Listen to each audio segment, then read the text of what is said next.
Hi Virgo, welcome to your November 2019 Astro Update. It's Raina here.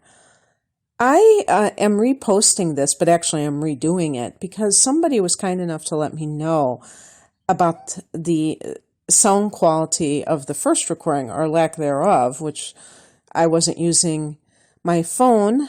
I just got my new phone. I got a day early, thank gosh.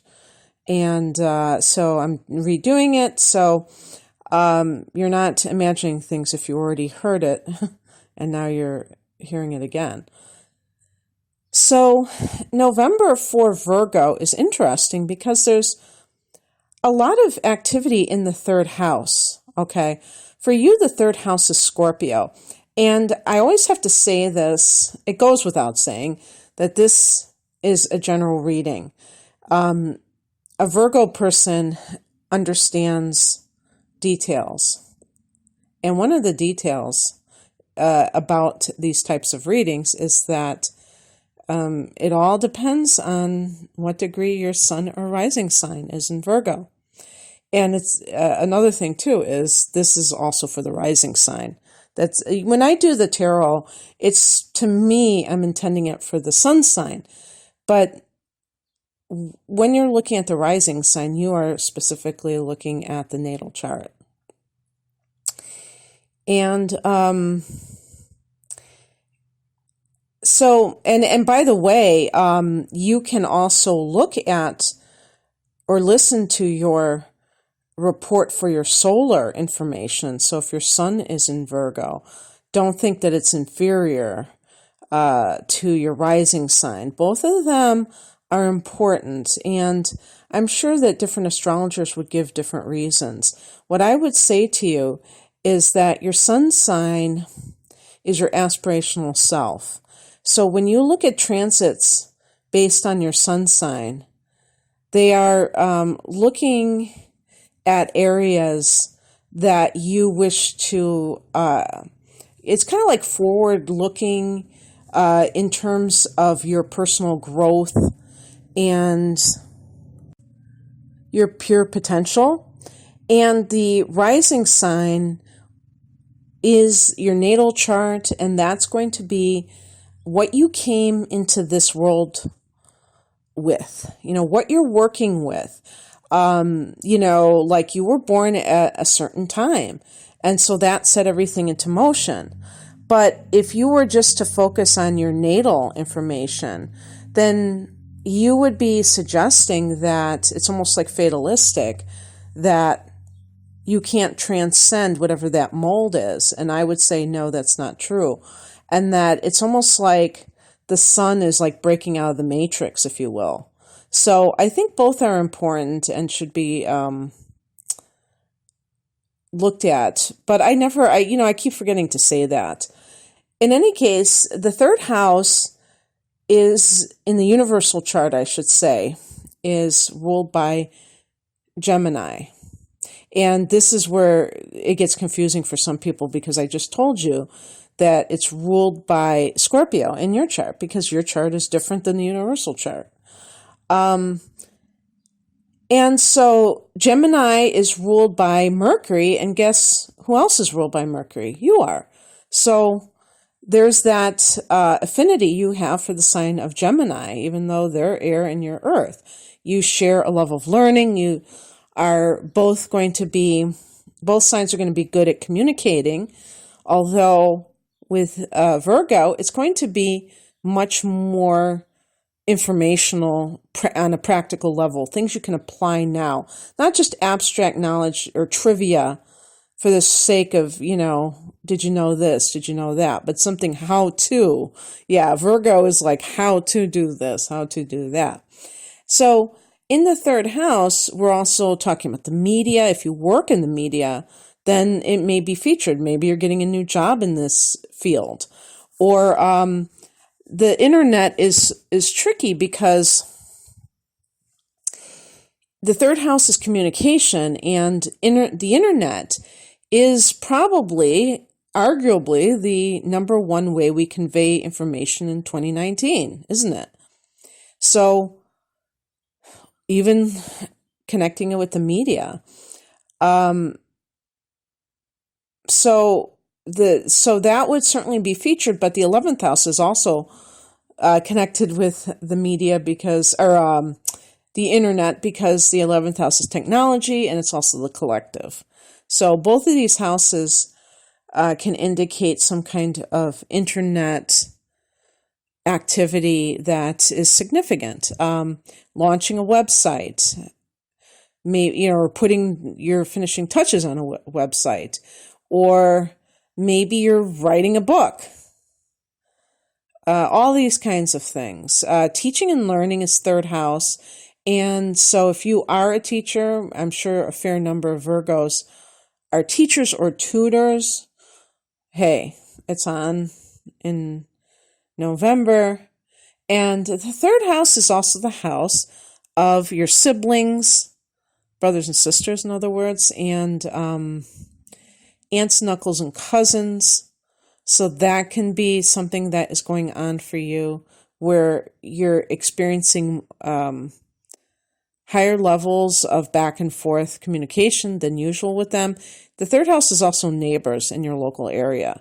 And because we have a new moon in the fourth house in November for you, in Sagittarius, Virgo, I wouldn't be surprised if some of you are actually buying a house. And so you might be doing a walkthrough in different local areas to see if it fits for you, if you would feel comfortable living there.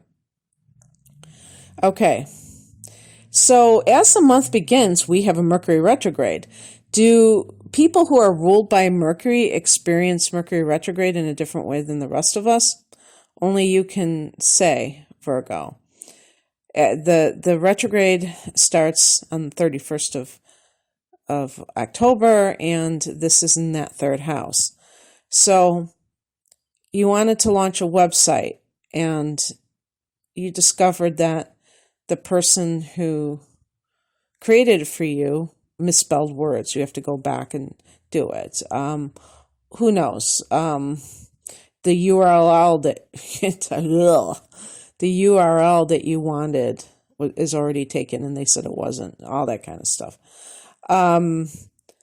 Your job, teaching job or tutoring job, is on the rocks again. But you know what? It's kind of like a temporary correction, and you will see resolution probably after Mercury goes direct on the 20th of the month. So the sun is also in this third house at this time. That could mean that you want some kind of teaching job, like you want to become a teacher and you're in that process. I actually think that there may be something going on with people who already have teaching certificates, but they want additional endorsements to teach in different areas. So that could be third house, which is kind of like a training to get that certification, but it might take place in the university. So we do have a ninth house, which is the university transit coming up. I'll speak on that in a minute. Venus goes into that fourth house in Sag on the first of the month. So Venus can indicate money coming to you from real estate or the mother. So maybe your mother gives you the down payment so you can buy a house, or you're also selling a house and receiving payment from that. It's so funny with these new moons in the fourth house. I mean, it's just a new development. It could be selling, even though it's a new moon. It doesn't mean you're acquiring property. Usually, I would think the full moon would mean selling if it's in the fourth house, because it's an ending or culmination of a process. But who knows? It could work either way. One thing I wanted to state, just as a side note, because I have the moon in Virgo, and I was just thinking, I wonder if, the moon is in play here, because I was mentioning how I was thinking about the full moon. I just noticed that because I have in Vedic astrology, people also look at their moon sign when they're looking at transits. And I was talking about the sun and the rising sign. So occasionally people will ask me if they should listen for their moon sign. And, it depends on if you resonate with that. If you follow Western astrology, but you want to listen for your moon sign, that you're kind of like doing your own thing, but I'm sure there's a lot of other people who do it as well. People just love, all the more the merrier, the more possibilities, the better, I guess. Also, Venus in the fourth house can mean that you're experiencing some harmonizing with your mom if you've had any kind of misunderstandings or I said misunderstandings because I was thinking of Mercury, but that's not actually. The misunderstandings would probably be with your siblings or a neighbor, being it's taking place in the third house. On the 12th, we have a full moon at 19 degrees of Taurus. And this is what I was talking about. This is in the ninth house, which can include higher learning. So some people may say, how could somebody graduate in November? Well, people graduate in December. I graduated from college when I went back in my 30s into my early 40s. And I graduated in December because that's just when I did, and so it's possible that everything kind of winds down in this November period. And especially nowadays, there's so many different types of ways to get your education, even online, that there might be ongoing enrollments as well as graduation. But this may just be the getting certain classwork that you need for something. A full moon can bring something to culmination. So if you've been planning for a big trip, this could certainly be the case. I want to say something about the fact that this is your ninth house, Virgo, because Taurus, the ruler of this house, also has the additional influence in this house of Uranus. Uranus is transiting your ninth house in the sign of Taurus. And the reason this is significant is that Uranus can have an influence that is sudden. So a sudden opportunity to travel. And it's possible that this is connected to your work, where they just assign you on the spur of the moment to go here, to go there. Or Uranus can also be erratic. So it can mean that you're doing a lot of traveling, but it's not predictable. It's unpredictable, but it's happening a lot, And for Virgos, I feel like this may have something to do with perhaps moving house. So maybe you are going to be moving house in a big way, like overseas. I would imagine for the average Virgo, if this rings true for you because of the type of work that you do, that you probably have already done this, but I would think it would be a good idea to really minimize your belongings so that you can be able to freely move without having to, keep stuff in storage and things like that. Not giving you advice because in fact, I think a lot of Virgo people are already born minimalists, but just kind of like giving you something to reflect upon if you are the type that has to kind of drop everything at a moment's notice and then go overseas for your employment, or if it's just for a family matter, something that you're living in a different country than where you were born, and you have maybe aging or ailing parents, and you're taking turns with siblings to take care of them. But that means sometimes you have to just drop what you're doing and go and go back to your homeland. Also, the ninth house, if you have been traveling abroad, you may be ending your trip or winding down your trip. This can be a spiritual insight that you get. The full moon is a time of sometimes revelations or heightened intuition and spiritual influence, magical influence. And you may be like really feeling that sense of understanding your connection to God. The ninth house is publishing. So with all that third house writing activity, you could be like publishing a book. Maybe you've been editing and now you're going to publish. On the 19th, Mars goes into Scorpio, your third house. And this can indicate that there is some kind of conflict with siblings. Again, Mercury retrograde has been in this house.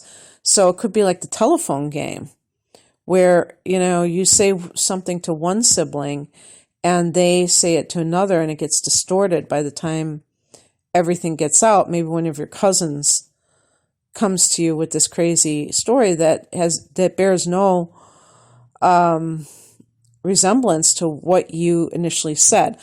On a side note, this shows you a little bit into my semi-twisted personality, if you will. I actually would play the telephone game as a kid, and I would take what was whispered to me and I would just totally change the sentence completely. and so I didn't even try. I didn't even try to get it right. So just a little fun factoid about me. Okay. This can also be conflict with a neighbor. But again, I don't like to even put that out in the universe, something negative like a conflict. I would present to you that if this is the case, that this is something that either had to come out eventually, like you were just, like your neighbor has a dog that just barks nonstop, and you're like, why do they have a dog that barks nonstop? Doesn't it drive them crazy? And every time somebody walks by, the dog barks. So you have to hear it, and you finally just can't stand it anymore. I use that as an example. Thankfully, I don't have to deal with that, but that's one of my worst nightmares. So one of those deals, or it could be that you've had a beef with them in the past that's kind of like being reignited for some reason. Or same thing with siblings. The third house being the house of information, and including, speaking using your voice. This could be that you're becoming very aggressive in your speech. And I don't mean that in necessarily a bad way, but very like a forceful message. Speaking out on something that you really feel strongly about. I can't, there's a million examples I could give, but I think you know what I mean. Or just really motivated with a writing project. On the 20th, Mercury goes direct, and that's in the third house. So things should settle down when it comes to the issues I've mentioned with siblings and all the rest, with neighbors. And maybe all that Mars energy will kind of dissipate. It won't be as intense Because, yeah, that's another thing. Mars is in Scorpio, and Mars is one of the rulers of Scorpio. So the intensity is certainly there when Mars is in Scorpio. And on the 22nd, the sun goes into Sag, fourth house. And so you may be kind of in that nesting mode. You know, in United States, we have Thanksgiving. That's the kickoff holiday of the holiday season. And, I would imagine that anywhere in the world, they are celebrating even a religious holiday. Of course, Hanukkah, there's Kwanzaa, is not religious, but it's also in December. I'm sure that even Diwali, no, that's in October this year. Isn't it interesting? Diwali isn't that the festival of the lights? Then you have Hanukkah. That seems kind of similar. So anyway,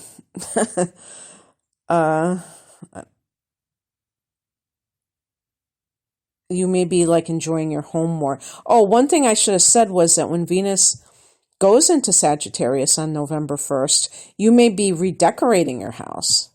You may be painting it a different color. You may be like getting new furniture. So it could be beautifying your house. And that might be why you have the sun, you're enjoying it, what you've done to it.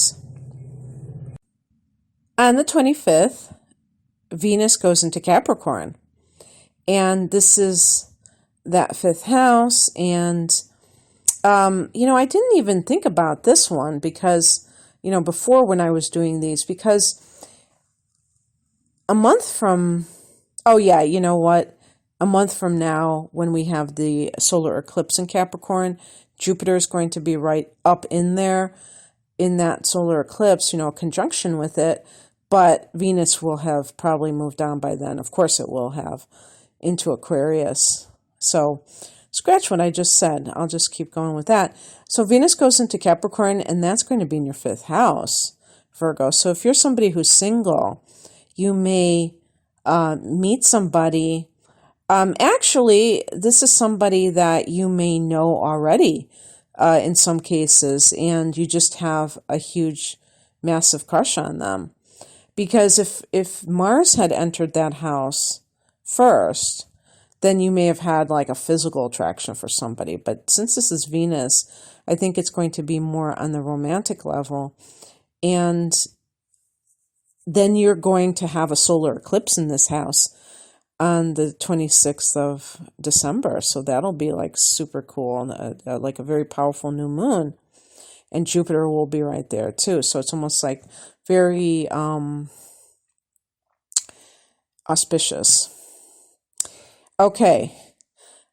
Venus in the fifth house can bring profit from, money from artwork. And that can be really cool. On the 26th, there's a new moon at 4 degrees of Sag in that fourth house of home and family. So starting on a new, or turning over a new leaf with your mom, maybe moving into a new home, perhaps if you've decorated your home, feeling like it's a new chapter in your relationship with your house and domestic kind of scene. And just kind of like some new seeds that you're planting. If you haven't moved, maybe that this is the time when you are really intending to do so. On the 27th, Neptune turns direct in Pisces in your seventh house. For some Virgos, this means that in recent months, your relationship with a significant other has caused you to face some harsh realities. Neptune has been in Virgo since, I believe, 2011. Pisces. in its own sign since I think it was 2011. I did check and then I forgot again. I think it was 2011. And it will be there until I believe 2027. So it will be there for another, or maybe 2026, another 7 years or so. Now, or we could say 6 if it is 2026. And the point being, it's going to be there for longer than you might think, you know. And when Neptune goes retrograde, it can create a sense of disillusionment, in this case with your spouse. Now, I mentioned the date that Neptune went into Pisces because when it started opposing your sun or your rising sign, you may have even met somebody in this time frame, in which case, in recent months, you may have seen their true colors, or at least part of what their true colors might be. And it may have been supremely disappointing, whatever that was. You may have felt very let down by some of their behaviors and felt as if they had misrepresented themselves, like you had been fooled by them. And now that Neptune is direct, you can put the blinders on again, but actually it's more like it restores your faith in love. But when it comes to committed partnership. So for instance, if there was any kind of infidelity that you had to work out, perhaps you knew it secretly, but you didn't want to admit it. And when you finally stared the truth in the eye, you came to that realization of what infidelity really is all about and whether or not it's that big of a deal for you. Now, I just want to make a caveat, and that is that I don't want to give the impression that I think it's no big deal if somebody cheats on another person. My suggestion, or point, I should say, is that all cheating is not equal. And that means that sometimes people cheat for reasons that have nothing to do with just pure lust, or that they're not attracted to their current partner. It could have an emotional component, a psychological component. So when you make out a situation like this to be about you, a condemnation of you in any way, shape, or form, you could be 100% erroneous about it. And I just want to put that out there. And you may have kind of worked that out. Maybe you've even gone into marriage counseling because of it. And now you're able to feel more idealistic about your relationship again. Okay, that's what I have for you. Oh, but one thing too is that if you are somebody who is single, maybe you broke up with a serious partner because you realized that they were not your soulmate. Neptune transiting your 7th house could mean that you get your soulmate, because Neptune does have that spiritual influence ruling Pisces and being, part of that 12th house, that past life influence that we would associate with karmic connections like soulmates and twin flames. So I think it could actually be quite advantageous for you if you're looking for true love. So that's what I have for you, Virgo. If you would like a personal reading, I have a new reading, and it's a natal chart interpretation plus a full-length tarot reading for a special price. I call it the whole enchilada. And it's been interesting to do these because, I like to do the natal chart first, and then I do the tarot reading, and it gives me like, and oh, by the way, the tarot reading is like a 12-month tarot. It's like for each, no, not 12 months, but for each house, 12 signs. But it's kind of like for, I would call it for like 2020 time frame for the next year. You know, what to expect in each of the houses based on the tarot. Okay, my website link is below, and it is ReinaMoonAstrology.com. Take care. Bye.